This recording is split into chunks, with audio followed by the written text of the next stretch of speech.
Seigneur et Sauveur personnel, à le Père, le Fils et le Saint-Esprit. Toute la puissance d'en haut est ici sur la terre. Le royaume de Dieu est venu jusqu'à vous. Le Christ a bien raison de le dire. Je voudrais vous dire que, en attendant l'enlèvement, en attendant le règne que nous allons avoir, aujourd'hui déjà, vous pouvez commencer à goûter à ce règne. Vous pouvez commencer à goûter à ça. C'est-à-dire, vous pouvez vivre une vie de bonheur et de paix, une vie de grâce et de prospérité. Ce qui signifie que vous avez la puissance de mettre dehors les malédictions, les envoûtements, les puissances des ténèbres. Vous pouvez être libéré de votre maladie dans le nom de Jésus-Christ. Vous pouvez être libéré des puissances démoniaques dans le nom de Jésus. Vous pouvez vivre une vie de bonheur et de paix dans le nom de Jésus-Christ. C'est déjà le goût du royaume de Dieu que le Seigneur Jésus est venu nous donner. Voilà pourquoi partout où il passait, il regardait. Lorsqu'il voit quelqu'un aveugle, il se dit, mais dans le royaume de Dieu, il n'y a pas des aveugles. C'est quoi ça? Il ouvrait les yeux de la personne. Parfois sans que la personne ne le lui demande. Il a guéri des gens comme ça, sans que les gens ne le lui demandent. Jésus a guéri des gens dans la Bible. L'aveugle qui était l'aveugle né n'avait rien demandé. Jésus l'a vu, il l'a guéri. Cet homme n'avait rien demandé. Le fils de la veuve de Naïn, personne n'est venu implorer Jésus-Christ pour le ressusciter des morts. Jésus l'a ressuscité parce qu'il ne trouvait pas ça normal.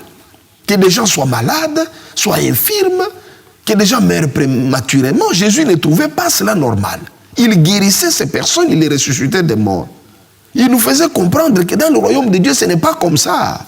Il faisait des choses comme chez lui. Comme je le disais tout à l'heure, je n'ai jamais vu quelqu'un qui aime son Père comme Jésus. Quelqu'un qui parle de son Père comme Jésus. Il parle de son Père à tout moment, du royaume de Dieu à tout moment, pour nous montrer combien il était attaché à son Père, combien il était attaché à son royaume. C'est de l'abondance du cœur que la bouche parle.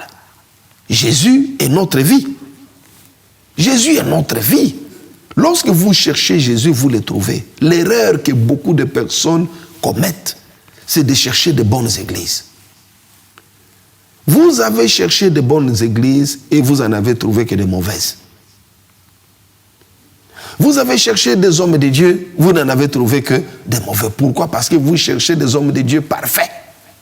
Vous cherchez des églises parfaites. Nous sommes sur la terre. La Bible n'a jamais dit que lorsque vous acceptez Jésus-Christ, vous ne pouvez même pas commettre une faute. Ce n'est pas ça la Bible. Vous jugez trop sévèrement des gens lorsque vous-même vous êtes incapable de bien vous conduire. Voilà pourquoi Dieu vous jugera aussi très sévèrement. Parce que vous n'avez pas eu de miséricorde pour les autres. Vous avez condamné des hommes lorsque le seul être en droit de juger et de condamner est encore assis sur le trône de la grâce. Mais vous, vous avez condamné tous les hommes. Tous les pasteurs sont mauvais. Toutes les églises sont mauvaises. Tous les hommes sont mauvais, sauf vous. Alors vous serez jugés très sévèrement par le Seigneur. Repentez-vous parce qu'il est encore temps. Repentez-vous. Repentez-vous. Si vous cherchez Jésus-Christ, vous le trouverez.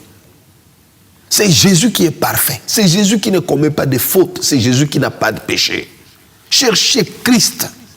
Lorsque vous entrez dans une église, ne cherchez pas un pasteur parfait, des frères et des sœurs parfaits, lorsque vous-même, vous n'êtes pas parfait. Entrez dans une église pour chercher Christ. Si vous cherchez Christ, vous le trouverez. Vous entrez pour chercher des gens qui s'habillent bien, vous les verrez. Vous entrez pour chercher des gens qui critiquent les autres, vous les trouverez. Ce que vous cherchez, vous serez servi. Parce que c'est ça votre objet de recherche. Mais si vous entrez dans une église pour chercher Christ, vous le trouverez. Il se révèle à ceux qui le cherchent. C'est ça notre Seigneur. Le royaume de Dieu est déjà venu jusqu'à nous. Il est ici. Christ le dit. Il dit, cherchez, prenons Matthieu 6, de 31 à 34. Il dit, ne vous inquiétez point et ne dites pas que mangerons-nous, que boirons-nous, de quoi serons-nous vêtus. Car toutes ces choses, ce sont les païens qui les recherchent. Votre Père Céleste sait que vous en avez besoin. Cherchez premièrement le royaume et la justice de Dieu et toutes ces choses vous seront données par-dessus. Ne vous inquiétez donc pas du lendemain, car le lendemain aura soin de lui-même. À chaque jour suffit sa peine. Je voudrais que nous comprenions cette référence. Jésus nous parle des choses terrestres. Et il dit, cherchez premièrement le royaume et la justice de Dieu et tout le reste vous sera donné.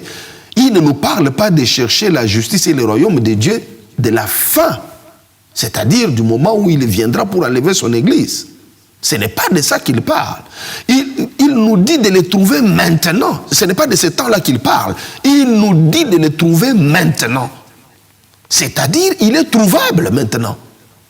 Cherchez premièrement le royaume et la justice de Dieu et toutes ces choses du monde vous seront données. Donc il ne s'agit pas de quelque chose qui se passera à l'enlèvement ou à la fin des temps. Il s'agit de quelque chose qui se passe maintenant. Il nous dit c'est possible de trouver le royaume de Dieu maintenant. Comprenez que trouver le royaume de Dieu, c'est trouver Christ. Trouver Christ, c'est vivre en communion, en conformité avec sa parole. Lorsque vous avez trouvé Jésus, ne vous contentez pas de le connaître d'une manière intellectuelle. Jésus est une vie. Le christianisme est une vie.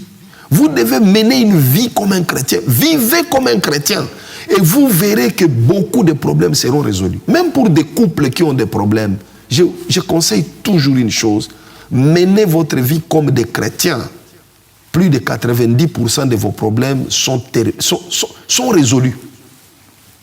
Lorsque vous vivez seulement comme des chrétiens, c'est-à-dire vous connaissez le pardon, vous le pratiquez, vous savez que c'est supporter l'autre, que c'est donner l'amour, parce qu'un chrétien ne cherche pas à recevoir l'amour, il donne l'amour, parce qu'il en a. Un homme ne donne que ce qu'il a. Celui qui n'a pas l'amour, il va commander l'amour, il cherche qu'on le lui donne. Mais celui qui a déjà reçu l'amour de Dieu, il le donne à ceux qui n'en ont pas. Il sait que celui-là ne me donne pas l'amour parce qu'il n'en a pas. Quelqu'un ne peut donner que ce qu'il a. Vivez comme des chrétiens. Et vous verrez plus de 90% des problèmes sont résolus. Parce que vous n'allez plus critiquer, vous n'allez plus dire du mal. Et des choses mauvaises ne vous reviendront pas à la figure. Les gens ne vous causeront plus de problèmes parce que vous n'en aurez pas créé. Le royaume de Dieu est déjà là. Christ est là. Cherchez premièrement le royaume et la justice de Dieu. Tout le reste vous sera donné. Lorsque vous avez trouvé Christ et que vous vivez avec lui, comme on doit vivre avec le Seigneur. Vous prenez le christianisme comme une vie, un mode de vie. Sachez qu'il y aura des choses qui arriveront dans votre vie. Vous n'aurez même pas besoin de prier pour ça. Comme Jésus le dit, votre Père sait que vous en avez besoin. Il ne dit pas que ces choses sont inutiles. Il dit les païens les cherchent. Mais votre Père sait que vous en avez besoin. Et il va vous les donner. Ayant compris ces choses, nous devons donc rechercher une grande communion avec Christ, car c'est à travers lui que nous pouvons dire que le royaume de Dieu est venu jusqu'à nous. Dommage que beaucoup de gens, pressés par leur désir, commencent toujours par où il faut finir. C'est-à-dire, ils commencent par chercher des choses au lieu de chercher le royaume, c'est-à-dire le Christ. Que l'Éternel, mon Dieu, vous donne le discernement et vous aide à saisir ces messages. Que Dieu vous bénisse. La bonne nouvelle n'est pas seulement la proclamation de l'amour de Dieu révélé hier à la croix ou l'avènement imminent du royaume de Dieu. La bonne nouvelle consiste également à dire aux hommes ce que Christ peut et veut faire pour eux aujourd'hui.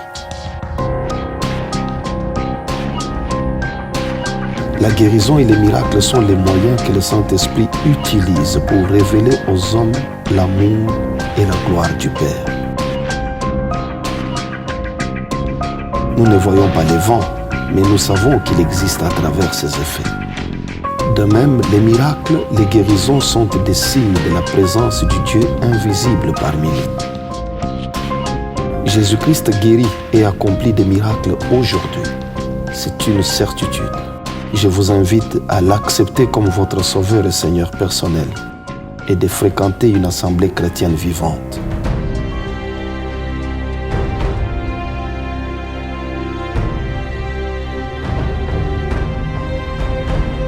Vous recevrez le salut de votre âme, l'assurance d'hériter du royaume de Dieu.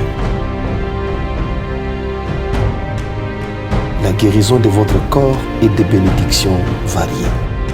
C'est cela la bonne nouvelle telle que Jésus-Christ l'a donnée aux hommes.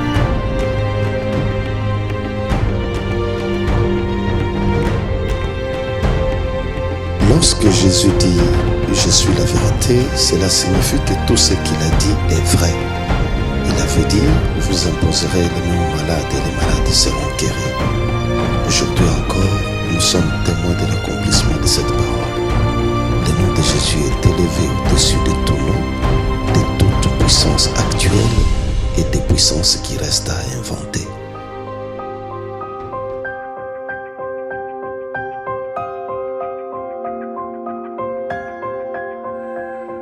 Le nom de Jésus chasse toutes sortes de démons. Jésus-Christ guérit toutes sortes de maladies et des infirmités. Il ôte toutes sortes de douleurs. Tout genou fléchit devant le nom de Jésus et toute langue reconnaît que Jésus est Seigneur, à la gloire du Dieu le Père.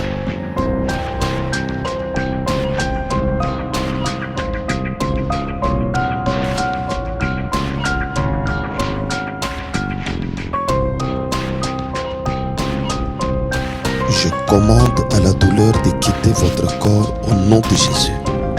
Je commande à la maladie de quitter votre corps au nom de Jésus. Je commande aux puissances des ténèbres de libérer votre vie au nom de Jésus. Soyez guéris et soyez bénis dans le nom de Jésus-Christ. Amen. Je prendrai mes faibles mots pour te dire quel Dieu merveilleux tu es. Merci pour